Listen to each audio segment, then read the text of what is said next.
Hi everyone, this is Rebecca from ChemKnits, and I'm here with a little bonus video.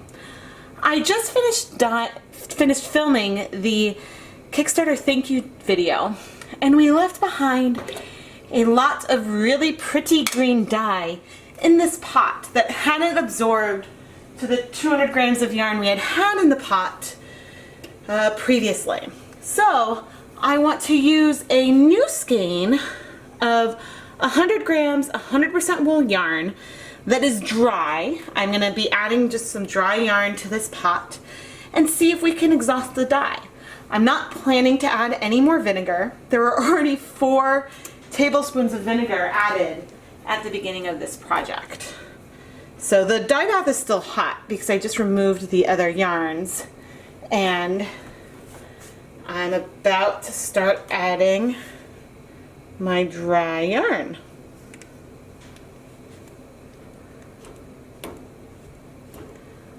And the thing about adding this yarn, and I'm adding it, it's dry and I'm adding it a little slowly, which will give us uneven absorption of the color.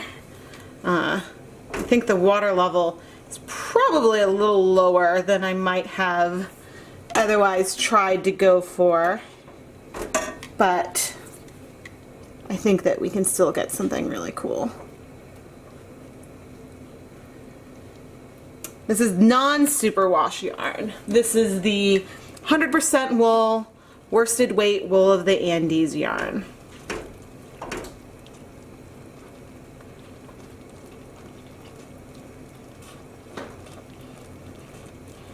And so we'll probably end up, the kind of yarn that I would expect to get today is what I would usually call a semi-solid.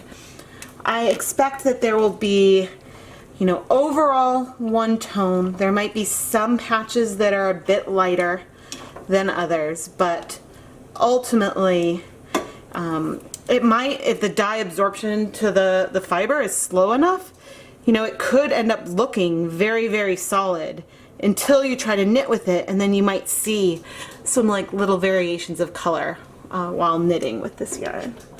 So, whoops. Okay.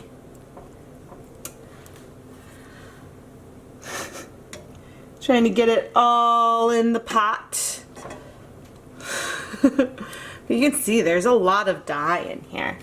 And so I'm not sure if the slow absorption that we see with the Easter egg pellets sometimes has to do with the acid content, or maybe there's just, you know, a lot of food coloring in there, and so it's having trouble binding. I'm not entirely sure, but it's certainly a lot of fun to play with. So I am gonna let this sit for 10 minutes, and then I'll come back and check and see how it's doing.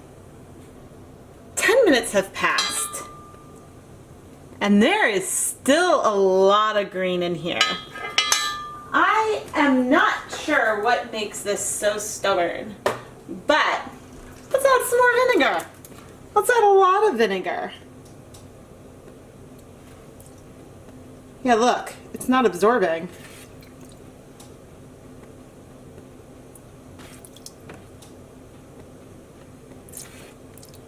Okay, that's, so this is like a 2 teaspoon, so I think I've now added at least 4 tablespoons of vinegar.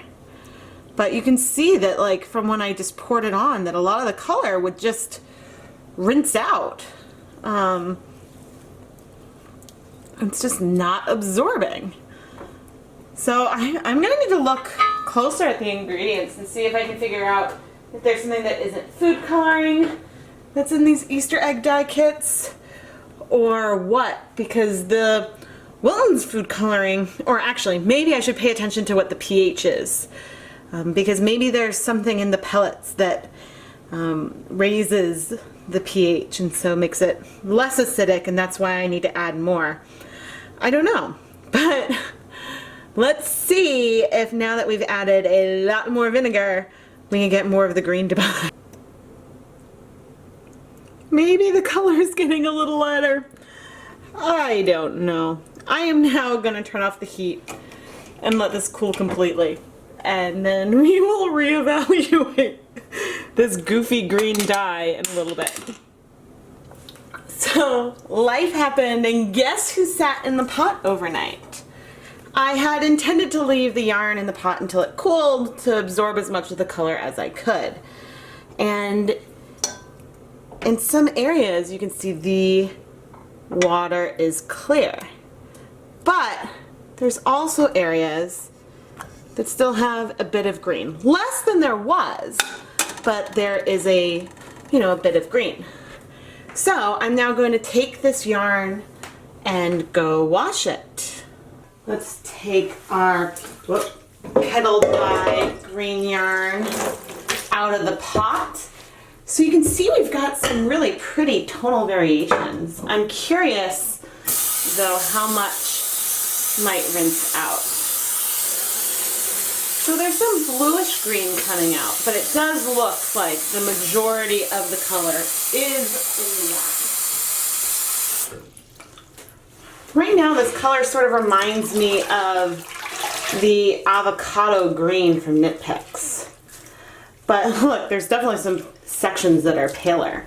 Some of the areas that ended up absorbing more of the color were those regions where I added more vinegar to the yarn.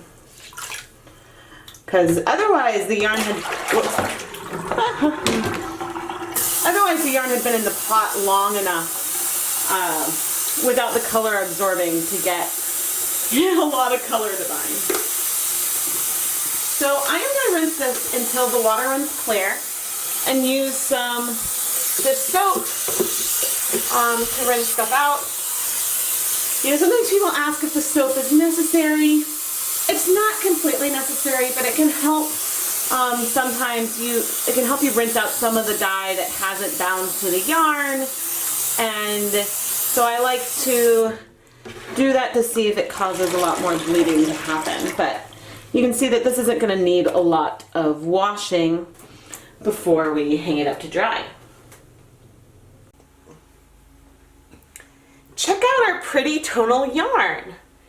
It took a long time for the dye to bind, but even with it taking all of that time and having to add more vinegar, we still got a lot of tonal variation, which I think is really, really cool.